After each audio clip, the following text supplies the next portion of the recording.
మీ ఎలాంటి వ్యాపార ప్రకటనలకైనా వెంటనే మా ఛానల్ సంప్రదించండి. ప్రస్తుతం మనతో పాటు ప్రముఖ ఆధ్యాత్మికవేత్త ఐకాన్ ఆస్ట్రాలజర్ గట్టుపల్లి సురేష్ బాబు గారు ఉన్నారు.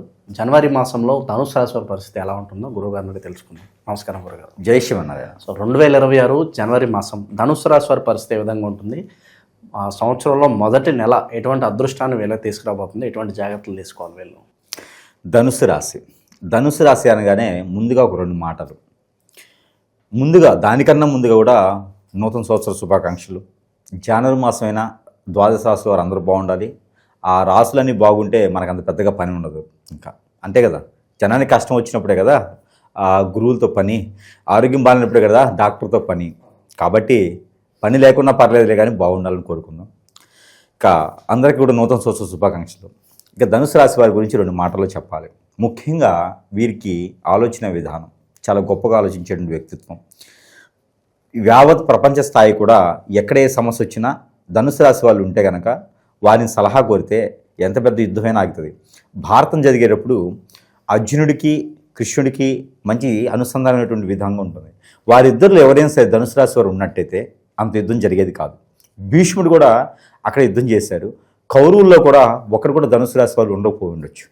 ధనుసు రాశి వారు ఉండి వారి సలహా తీసుకున్నట్టయితే ఖచ్చితంగా ఆ యుద్ధం ఉండేది కాదు. కాబట్టి ఆ యుద్ధం జరిగిపోయింది. యుద్ధం స్థిరస్థాయిగా నిలిచిపోయింది. కానీ ఎంతోమంది బలై ఉన్నారు, కొన్ని కోట్ల మంది బలై ఉన్నారని చెప్పొచ్చు. యుద్ధం మిగిలిపోయింది కానీ కోట్ల మంది పోయిన ప్రాణాలు రావు. అది మాత్రం మనం గమనించుకోవాలి. ఇక ధనుసు రాశి వారి ఆలోచన అంత గొప్పగా ఉంటుంది. అంటే భారతంలో సైతం ధనుసు రాశి వారు ఉంటే యుద్ధం జరగదని చెప్పినాం కదా, అలానే ప్రపంచంలో ఏదైనా ముఖ్య కార్యాచరణలో ఆలోచించే విధానంలో సలహాదారుల్లో కనుక ధనుసు రాశి వారు ఉన్నట్టయితే యుద్ధం జరగదు, ఆర్థిక సంక్షోభం రాదు, ముందుగానే ఆలోచిస్తారు. ఇక మన నాయకుల్లో అయితే కనుక కొంతమంది ధనుసు రాశి ఉంది. మన రాష్ట్ర నాయకులు కాదు, కేంద్ర నాయకులు ధనుసు రాశి ఉన్నవారు మంచి మంచి పదవుల్లో ఉన్నారు. వారి యొక్క సలహా సూచనల ప్రకారమే మన భారతదేశం ఈ మాత్రం ఉందని కూడా మనం చెప్పొచ్చు ఈ సందర్భంగా. ఎందుకంటే మనకి 2020 సంవత్సరం వస్తుంది. మనం ఏం చేస్తున్నామో తెలియట్లా, ఎక్కడున్నామో అర్థం కావట్లా, ఏం చేస్తామో కూడా అర్థం కావట్లా, ఎలా జీవిస్తామో ఎలా బ్రతకాలో కూడా తెలియట్లా. ఉన్నవాడు దాచుకుంటున్నాడు, లేనివాడు దోచుకుంటున్నాడు. కానీ మధ్యస్థ ఉండేటువంటి మిడిల్ క్లాసులు మాత్రం అలా మిగిలిపోతున్నారు. గురువుల దగ్గరికి వెళ్తున్నాం, వాళ్ళ సలహాలు తీసుకుంటున్నాం, వీళ్ళ సలహాలు తీసుకుంటున్నాం, అత్తయ్య మామ మాట వింటున్నాం, తల్లిదండ్రుల మాట వినకపోతే బాగోదను, ఇలా ఏదో రకమైనటువంటి విధానంలో ఉండిపోతూ ఉన్నారు. కాబట్టి ధనుసు రాశి వారికి ఆ విధమైనటువంటి అవసరం లేదు. ధనుసు రాశి వారు ఏకదాటిగా రెండు చేయగలుగుతారు, రెండు చేతులతో రాయగలుగుతారు, వాళ్ళు రెండు చేతులతో సంతకాలు చేయగలుగుతారు. అంటే వాళ్ళ మైండ్ రెండు ఒకేసారి పనిచేస్తాయి. అంత మేధాశక్తి ఉంటారు. కాబట్టి జాబు బిజినెస్ రెండు చేస్తారు వాళ్ళు. అలాంటి నైపుణ్యం కలిగినటువంటి వారు ఎవరైనా ఉన్నారంటే కనుక ఖచ్చితంగా ధనుసు రాశి వారు. మీకు ఎక్కడైనా ఎవరైనా చాకచక్యంగా కనిపిస్తూ ఎడం చేత్తో కుడి చేత్తో రాసేవారు ఉండి మంచి తెలివితేటలు ఉన్నారంటే కనుక ఇక ఏం అడగండి, వారు ధనుసు రాశి వారే. ఖచ్చితంగా వారు ధనుసు రాశి వారే ఉంటారు. అంత గొప్పగా ఉంటారు, నలుగురిలో భిన్నంగా కనిపిస్తారు. కాబట్టి అలాంటి ధనుసు రాశి వారికి ఈ జనవరి మాసం 2026 సంవత్సరం వచ్చింది. అంటే 2026 సంవత్సరం వచ్చింది. కలియుగాంతం చాలామంది చెప్తారు. కలియుగాంతం మళ్ళీ వీడు 10 జన్మలు ఎత్తినా రాదు, కానీ కలియుగాంతం అని చెబుతాడు. అది ఏంటో నాకు అర్థం కాదు. కాలజ్ఞానం అంటారు. బ్రహ్మంగారి కాలజ్ఞానానికి కలియుగానికి సంబంధం ఏంటో నాకు అర్థం కాదు. ఇలా ప్రశ్నలు ఆన్సర్ లేనటువంటి ప్రశ్నలు చాలా ఉండిపోతాయి ప్రపంచంలో. అవి నాకు అర్థం కానటువంటివి. ఇకపోతే చెప్పుకునేవాడు చెప్పుకుంటూ ఉంటాడు, చూసేవాడు చూస్తూనే ఉంటాడు, కామెంట్ కొడుతూనే ఉంటాడు. అది వేరే విషయం. ఇక ధనుసు రాశి వారు మనం చూసినట్టయితే కనుక ముఖ్యంగా ఈ జనవరి మాసంలో అతి అసలైనది ఆర్థిక సంక్షోభం. ప్రపంచం అంతా ఎడిపోతున్నా కూడా ధనుసు రాశి వాళ్ళ దగ్గర డబ్బులు ఉంటాయి. ప్రపంచం అంతా సంక్షోభంలో ఉన్నా కూడా ధనుసు రాశి వాళ్ళ దగ్గర డబ్బులు ఉంటాయి. అది వాళ్ళది రిజర్వ్ బ్యాంక్ లాంటిది, వాళ్ళది ఇన్సూరెన్స్ లాంటిది. కాబట్టి వాళ్ళ దగ్గర బ్యాంక్ ఎప్పుడు రెడీగా సిద్ధంగా ఉంటుంది. పాకెట్లో డబ్బులు లేవంటే 10,000 రూపాయలు ఉంటుంది మినిమం ఇండియన్ మనీలో. కాబట్టి ధనుసు రాశి వాళ్ళ దగ్గర డబ్బులు లేవు అంటే నమ్మకండి ఎవరు, వాళ్ళ దగ్గర డబ్బులు ఉంటాయి. కానీ వాళ్ళు చేసే మంచి కార్యాలు ఎలా ఉంటాయి తెలుసా? ఎవరైనా సరే అవసరం కోసం వాళ్ళ దగ్గరికి వస్తే ప్రతి ఒక్కరికి డబ్బులు ఇరు, అవసరాన్ని బట్టి డబ్బులు ఇస్తారు. శత్రువుకైనా ప్రేమించండి, వాటేసుకొని హక్ చేసుకొని కాదు, ప్రేమించేటువంటి గుణంతో అవసరాన్ని బట్టి ఖచ్చితంగా ధనుసు రాశి వారు ఆదుకుంటారు. అందరూ అనుకుంటారు ధనుసు రాశి వారు వ్యసనం, వాళ్ళు ఏం ఆదుకోలేరు, వారు ఏం చేయలేరని. ధనుసు రాశి వారు ఇంట్లో ఒకరుంటే కూడా ఆ ఇల్లు సుసంపన్నంగా ఉంటుంది, ఆ ఇల్లు సుస్వదనంగా ఉంటుంది, బహువిధంగా ఉంటుంది. కాబట్టి ఆ ధనుసు రాశి వారి ఇంట్లో ఒక్కరున్నా కూడా ఆ కుటుంబం మొత్తం చాలా బాగుంటుంది. కాకపోతే ఒకటి, మూలా నక్షత్రంలో పుట్టినటువంటి వారు ఎవరైనా ఉంటే కనుక ఇప్పుడైనా సరే దయచేసి దానికి కొన్ని దానాలు ఉంటాయి. కొన్ని పుట్టగానే చేయనటువంటి వారి శాంతులు పూజలు ఉంటాయి. అలాంటివి ఏమైనా ఉంటే కనుక వాటి వలన పితృదోష కూడా ఏర్పడి గ్రహరీత్యా దోషాలు ఏర్పడి కొంతమందికి ఇబ్బంది పడి ఎదగలేని తత్వము, ఎంత చేసినా కూడా ముందుకెళ్ళిన తత్వం ఉంటుంది. కాబట్టి ఈ జనవరి మాసంలో వచ్చేటువంటి మకర సంక్రాంతి ఉంది, ప్రత్యేకమైన పర్వదినాలు ఇవి. పెద్దలకు చేసిన కార్యక్రమాలు ఏమైనా ఉంటే ఆ మూల నక్షత్రం రోజు చేసేటువంటి కార్యక్రమాలు కూడా చేసుకున్నట్టయితే వారికి మంచి సానుకూల వాతావరణం, అంటే వీరితో పాటు ఫ్రెండ్స్ కొలీగ్స్ ఉంటారు కదా, వీరందరూ కూడా వీరికి చెప్పకుండా పై స్థానానికి వెళ్తుంటారు. వీరు అక్కడే ఉంటారు, పోస్ట్ ఆఫీస్లో మాస్టర్ లాగా, ఒక స్కూల్లో హెడ్ మాస్టర్ లాగా అలా పడి ఉండిపోతారు. వీరికి ఎదుగు నేర్చుకునే వాళ్ళు మంచి మంచి స్థానాల్లో ఉంటారు, వీళ్ళు మాత్రం అలా హెడ్ మాస్టర్లా ఉంటారు. 15 సంవత్సరాలుగా వచ్చేసిన తర్వాత ఈ కళ్ళ అరే రాముడు నువ్వారా అనే పరిస్థితి ఏర్పడుతుంది అనమాట. అదే నొలక మంచం, అదే పొరుపు, అదే తిండు, అదే ఇల్లు, అదే జాబు, ఏముండదు, పిల్లలు ఎదుగుతూ ఉంటారు. కాబట్టి అలాంటి వారికి కూడా మనము ఆ జాతకం తగ్గట్టుగా పరిహారాలు చేసినట్టయితే కొంతమేర ఇబ్బంది తొలగలని, ఆ పరిహారాలు చేసేదానికి కూడా అదృష్టం ఒకటి ఉంది. ఇప్పుడే ఎందుకు చెప్తున్న పరిహారం అంటే ఈ జనవరి మాసంలో 17వ తారీఖు వరకు కూడా ఈ ధనుసు రాశిలోనే కొనసాగేటువంటి రవి, ధనుసు రాశిలోనే కొనసాగేటువంటి బుధుడు, అలానే కుజుడు, వీరితో పాటు చంద్రుడు కూడా 4వ స్థానంలోకి వెళ్ళిపోతాడు. ఆ టైంకల్లా 4, 5, 6వ స్థానంలోకి ఉంటారు. వీటితో పాటు శుక్రుడు, ఈ 4 గ్రహాల కలయికతో ఇక్కడ చూస్తేనేమో మళ్ళీ 2వ స్థానంలో రాహు, 4వ స్థానంలో శని. ఇలాంటి అదృష్టం మళ్ళీ రావాలి వీళ్ళకంటే పుష్కర కాలం ఆగాలి. అంటే 12 సంవత్సరాలు అయినా కూడా ఈ 4 గ్రహాలు మళ్ళీ కలవు, మళ్ళీ వేరే వేరే వస్తాయి.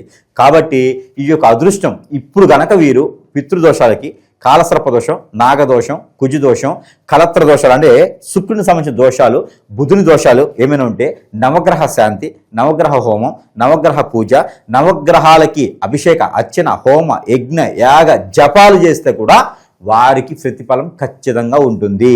ముఖ్యంగా పితృదోషాలు చేస్తే ప్రతిఫలం ఉంటుంది. కాబట్టి పర్టికులర్గా ప్రత్యేకంగా వీరి కోసం చెప్పేటువంటి ప్రక్రియ ఇది చేసుకొని ఖచ్చితంగా ఇలా చిటికలో బాగుపడవచ్చు.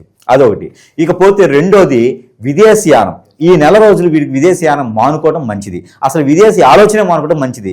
వీరు ఎట్లా ఉంటారంటే ఉన్న వాళ్ళని, కన్న వాళ్ళని, కట్టుకున్న వాళ్ళని, బాధ్యత తీసుకున్న వాళ్ళు వదిలిపెట్టలేరు. వీరికి మనస్ఫూర్తిగా ప్రేమించేస్తారు. వాళ్ళు దగ్గర అయ్యారంటే దూరం చేసుకోలేరు. ఇది అవకాశంగా ఇంకోళ్ళు తీసుకోకండి దయచేసి. కూడా వీళ్ళ రాశిని బట్టి చెప్తా ఉన్నాను, కానీ ఈ రాశి వాళ్ళు ఇలా ఉంటారా అయితే మనం ఆడుకోవచ్చని వేరే వాళ్ళు ఎవరైనా చేస్తే కూడా దయచేసి చేయకండి. ఎందుకంటే వీళ్ళు చాలా సెన్సిటివ్ మైండ్ సత్వం. కాబట్టి ఈ యొక్క రాశి వారు, ధనుసు రాశి వారు ఎవరైతే ఉన్నారో ఈ ధనుసు రాశి వారికి ఎవరు కూడా హాని చేయకండి. వీరు దైవ స్వరూపులుగా ఉండేటువంటి రాశివారు. వీరికి దైవానుగ్రహం ఎక్కువగా ఉంటుంది. కాబట్టి అందుకే కష్టాలు పడుతూ ఉంటారు, ఎప్పటికీ కూడా ఎదగలేని జీవితాలు ఉంటా ఉంటాయి అన్నమాట హెడ్ మాస్టర్లా. కాబట్టి వీరికి కూడా మంచి అవకాశం ఉంది. ఇప్పుడు జనవరి మాసంలో పితృదోషాలు కనుక వీరు పరిహారం చేసుకున్నట్టయితే చాలా బాగుంటుంది. ఇన్వెస్ట్మెంట్స్ చేసుకోవచ్చు అంటారు, కొద్దిగా రిస్క్ అయినా పర్వాలేదు అనుకుని ముందుకెళ్ళొచ్చు అంటారు. ఇన్వెస్ట్మెంట్ అంటే వేరే వాళ్ళని నమ్మి పెట్టకూడదు, వీరే ఉండాలి. కర్మ క్రియ కర్త వీరే ఉండాలి, సిగ్నేచర్ పవర్ వీరిదే ఉండాలి. అప్పుడు బిజినెస్ చేసుకోవచ్చు. వీళ్ళకి బిజినెస్ అంటే మార్కెటింగ్, షేర్స్ లాంటి వాటిలో అయితే బాగానే ఉంటుంది. బట్టల దుకాణాల వాటిలో కూడా చాలా బాగుంటుంది. కాబట్టి అలాంటి వాటిలో ఇన్వెస్ట్ చేయొచ్చు. కానీ కర్మక్రియకర్త వీరే ఉండే ఎవరి వాళ్ళని నమ్మి ఇచ్చేసామంటే మాత్రం డబ్బులు రావు. ఖచ్చితంగా లాస్ అవుతాం, నష్టపోతాం, శత్రువు అవుతారు. కాబట్టి ఎవరిని చేయకూడదు. నిరుద్యోగులు కూడా మంచి మంచి వార్తలు వినొచ్చు అంటారు. నిరుద్యోగులకి అయితే జాబ్ ఆఫర్ రావచ్చు, కానీ కాల్ లెటర్ అయితే రాకపోవచ్చు. జాబులు ఉన్నాయి కానీ చేసుకోవాలి. వీరికి జాబ్ ఖచ్చితంగా కావాలంటే కనుక ఉన్న జాబ్ మానేయకూడదు. కొత్త జాబులు రావాలంటే కనుక మార్చి 15వ తారీఖు తర్వాత వీరికి జాబులు ఇప్పుడైతే కనపడట్లేదు. ఇక జాబుల విషయంకి వస్తే వీడికి దాని గురించి ఆలోచించకూడదు. ఎంత స్ట్రెస్ ఉన్నా, ఏ ఆలోచన ఉన్నా సరే ఉన్న జాబ్ చేసుకుంటూ వెళ్ళాలి. మనకి యుగోతత్వానికి పోయి జాబ్ మానేయకూడదు. ఖచ్చితంగా సఫర్ అవుతాము 2 మాసాలు మాత్రము. ఫిబ్రవరి కాదు, మార్చి 15 తర్వాతనే జాబ్. భార్యాభర్తల బంధ సంబంధాలు ఏ విధంగా ఉండవు? భార్యాభర్తలు పెళ్లి అయిన వారికి అయితే మాత్రం తలదించుకొని బతికేస్తారు. ఇక కొంతమంది భార్యలు కానీ భర్తలు కానీ వాళ్ళకింతలో వాళ్ళే వీళ్ళ మీద లేనిపోయినటువంటి రూమర్స్ చెప్పేసి వెళ్ళిపోయేటువంటి కండిషన్ కనిపిస్తుంది. జనవరి 17 తర్వాతనే ఉంది. ఇది కూడా మంచి ఎలా అయితే వస్తుందో చెడు కూడా చూడండి. అదృష్టం అంటే అలా ఉంటుంది.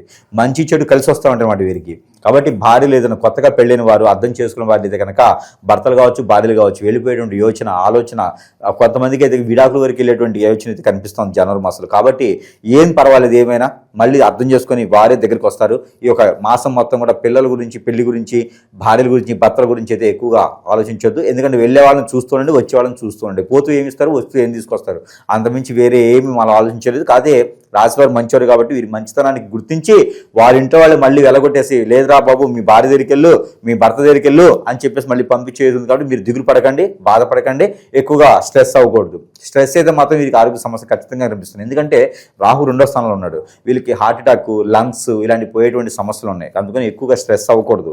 కాబట్టి వీళ్ళకి కొంతమందికి బ్లడ్కి సంబంధించినటువంటి క్యాన్సర్స్ ఇలాంటివి కూడా కనిపిస్తూ ఉన్నాయి. ప్రికాషన్స్ ఖచ్చితంగా తీసుకోవాలి.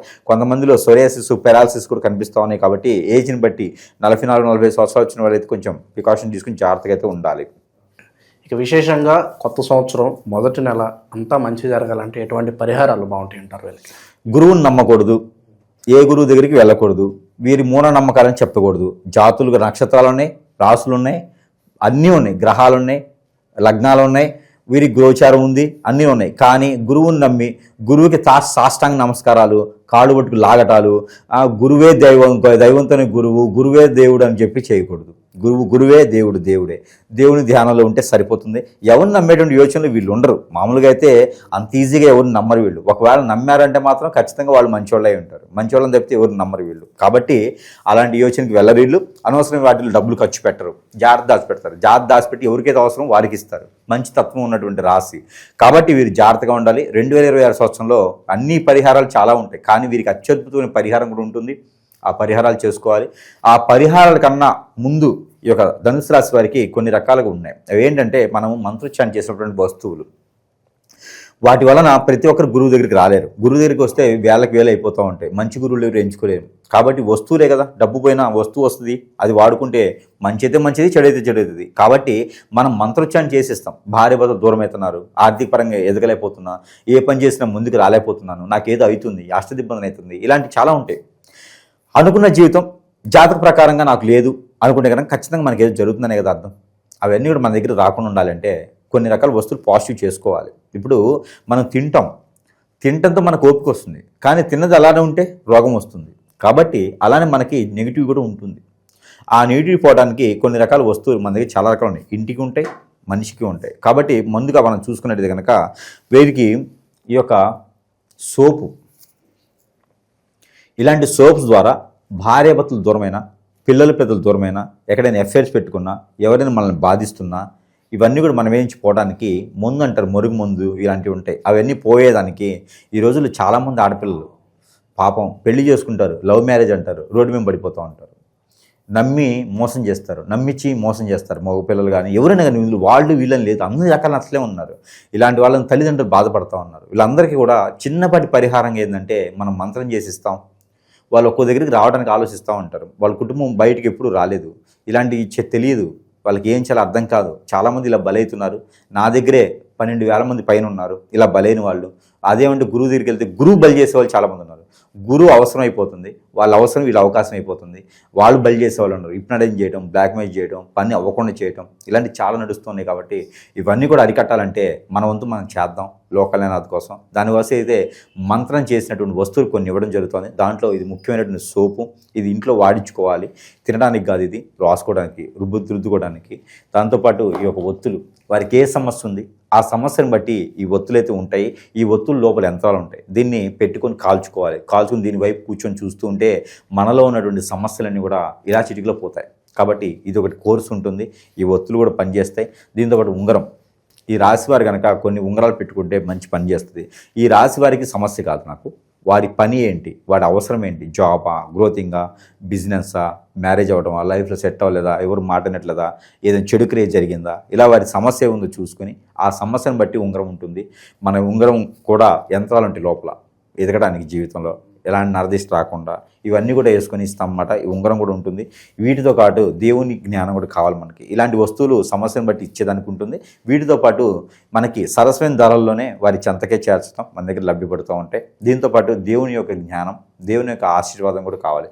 దేవుని యొక్క కృపా కటాక్షాలు చాలా ముఖ్యమైనటువంటి పాత్ర మనిషి జీవితంలో. అది ఏ మతమైనా, ఏ కులమైనా సరే దేవుని ధ్యానం ఖచ్చితంగా కావాలి, లేదా యోగా జ్ఞానం కావాలి. అలానే ఈ యొక్క రాశివారు ధనుసు రాశి వారు ఏదైతే ఉన్నారో వీరికి దేవుని యొక్క అనుగ్రహం కావాలి కాబట్టి ఎక్కడైనా సరే దక్షిణామూర్తి ఉన్న దత్తాత్రేయ స్వామివారు ఉన్న లేదా కుమారస్వామి నాగపడిగలు ఇట్లాంటివి ఉన్నా కూడా అక్కడ అభిషేకార్చన చేసుకోవాలి. సోమవారం లేదా గురువారం రోజున చేయిస్తే చాలా మంచిది. ఇక నటరాజస్వామి కానీ రుద్రాభిషేకం కానీ చేయిస్తే ఇంకా మంచిది వీరికి. ఇకపోతే వీరికి ప్రతిరోజు కూడా చేసుకోవాల్సిన పరిహారం ఏంటంటే 2 లవంగాలు నైట్ పూట తిని పడుకోవాలి. తిని వాటర్తో పడుకుంటే శుక్రునికి సంబంధించిన దోషం, అలానే రవికి సంబంధించిన దోషం, అలానే కుజుడికి సంబంధించిన దోషం కూడా కొంతమేర తగ్గుతుంది. వీరికి అవ్వాల్సిన పనులు అనేది అవుతాయి. ఎందుకంటే గొడవలు అవుతాయి. ఎక్కడైనా వీరితో మాట్లాడుతున్న గొడవలు అవుతాయి, గొడవ పెట్టుకుంటారు. వీరి మంచితనం తట్టుకోలేక గొడవ పెట్టుకుంటారు. అవన్నీ తగ్గాలంటే ఈ లవంగాలు తినేసి పడుకోండి, తగ్గిపోతుంది. దీంతోపాటు దేవుని యొక్క అనుగ్రహం అంటే ఇలాంటి వాటికి అభిషేకం చేసుకుంటే బాగుంటుంది. వీరికి కలిసి వచ్చిన colour orange colour, tomato colour, red colour వీరికి బాగుంటుంది. అలానే బేబీ పింక్ అది కూడా వీరికి బాగా కలిసి వస్తుంది. ఇక్కడ వీరికి నెంబర్ వచ్చేసి 9, 5, 6 ఈ 3 నెంబర్ కూడా వీరికి బాగా కలిసి వస్తాయి. ఇక వీరికి గురువారం, శుక్రవారం ఈ వారాలు కూడా చాలా బాగుంటాయి. ఇవన్నీ కూడా పరిహారాలు చేసుకొని ఇంకేదైనా సమస్య ఉంటే కూడా సంప్రదిస్తే వారికి ఉన్న సమస్యకి పరిష్కారం మార్గం అయితే ఖచ్చితంగా చూపించడానికైతే ప్రయత్నం చేద్దాము. ఈ కొత్త సంవత్సరం జనవరి మాసం ధనుసు రాశి వాళ్ళకి బాగా కలిసి రావాలని మనస్ఫూర్తి కోరుకుందాం. ధన్యవాదాలు.